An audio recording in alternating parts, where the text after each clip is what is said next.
Hello, good afternoon, ma'am. I'm Charles Lim and I'm joined by Alexander Calma. Today we will present our study titled Personal Use of Emergency Bypass Silent Mode on Social Network Messaging Applications.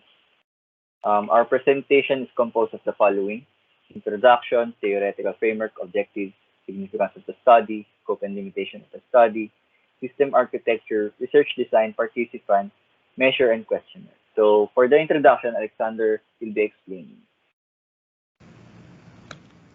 The digital information era has brought incredible advances in communication technology. People use interpersonal communications all the time. Some forms of communications include face-to-face communication and social networking platforms. In an emergency, effective public communication about the event and provision of advice on how to respond can lessen the negative impacts of a disaster and save lives. Social network platforms and messaging features can be used to disseminate information and advice to the public in disasters. Next slide.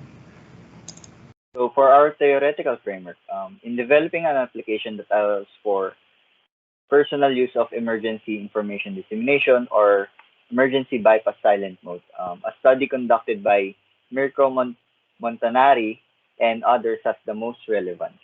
Although in their study, they use artificial intelligence such as content generator to supports the automatic and assisted creation of messages. It also receives warning signals from external systems or directly from operators and defines a set of actions to perform, such as the dissemination of warning notifications.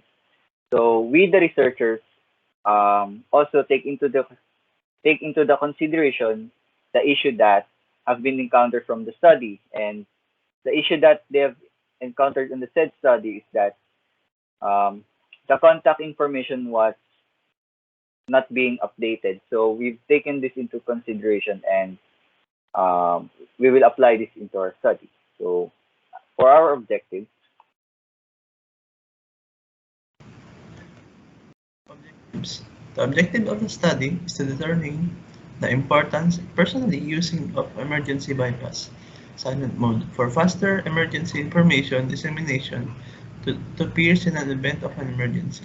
We, the researchers, also intend to answer the following questions. Number one, who are vulnerable to the emergencies?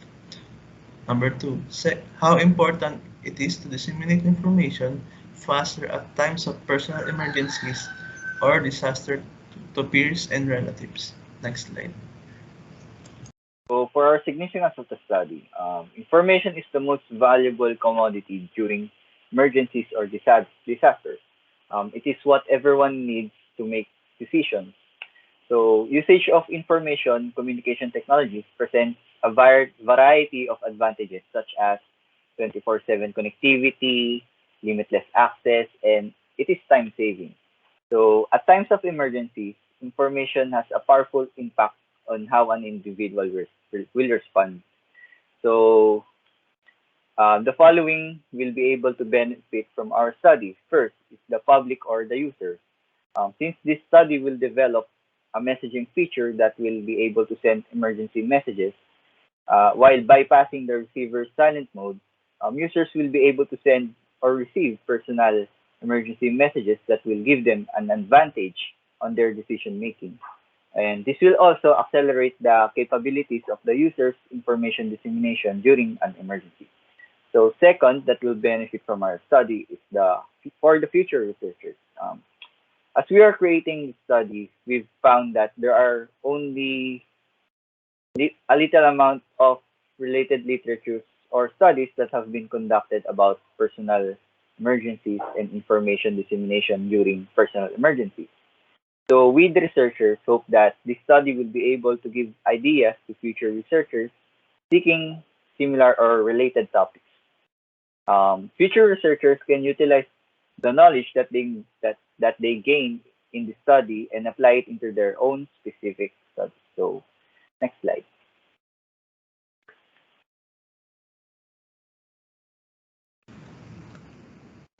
Scope and limitations of the study. The study will be set on the Philippines, as this only within the range of the capabilities of the researchers and students of a university. The respondents for this study will be 70 respondents only. These respondents will be students taking Bachelor of Science in Information Technology within the Polytechnic University of the Philippines.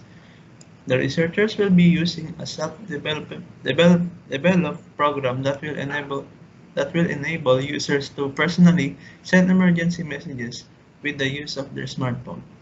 There is no specific requirement for the specification or requirement of the smartphone, as all smartphones are eligible for sending messages. However, the researchers will only be targeting smartphones that are running on an Android operating system, as the iOS operating system's devices does not allow to sideload applications which will not be eligible for testing. Next slide. So for our system architecture consists of five parts. First is the sender or the client sender, which is responsible for sending information to social network platforms to the receiver. Also the sender is responsible for requesting authorization from the receiver to be able to use the bypass silent mode feature. So second is the authentication policy, a security policy to avoid spams and abuse from unwanted and unauthorized users to be able to access emergency bypass silent mode. Mainly, this is to avoid spams, bigla na lang pong tutunog yung phone from strangers, ganun po. So third is the social network platform, the messaging platform used for sending emergency bypass silent mode messages.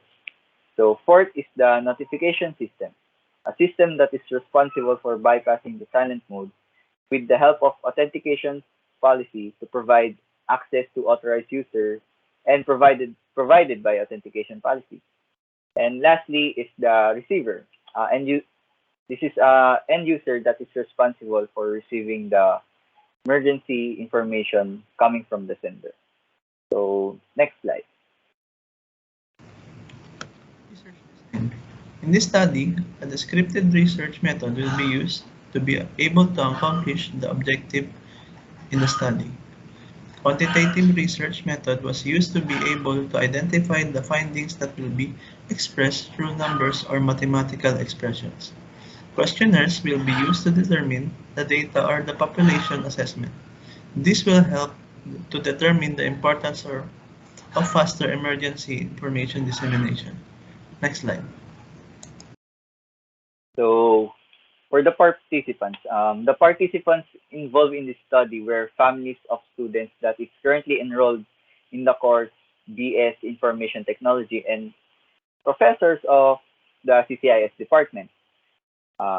This is only for the that is currently working or studying in the Polytechnic University of the Philippines. This is due to the fact that emergencies are not only applicable to a selected group of people or an individual, but anyone is vulnerable for emergencies.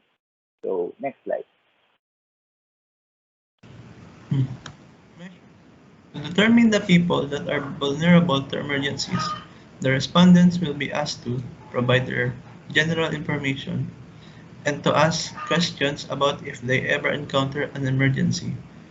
To determine the importance of faster information dissemination to their peers and relatives at times of personal emergencies, the respondents will be given questions regarding the importance of information dissemination at times of personal emergencies.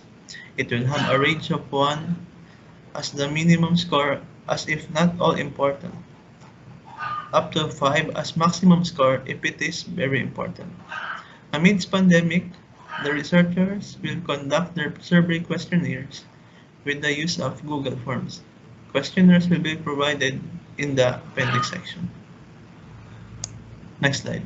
So this is our questionnaire. So this is the first section that will be able to determine our objectives to accomplish our objectives. So this is the demographic question. And for the second section of our questionnaire, This will determine the importance of faster dissemination to peers and relatives.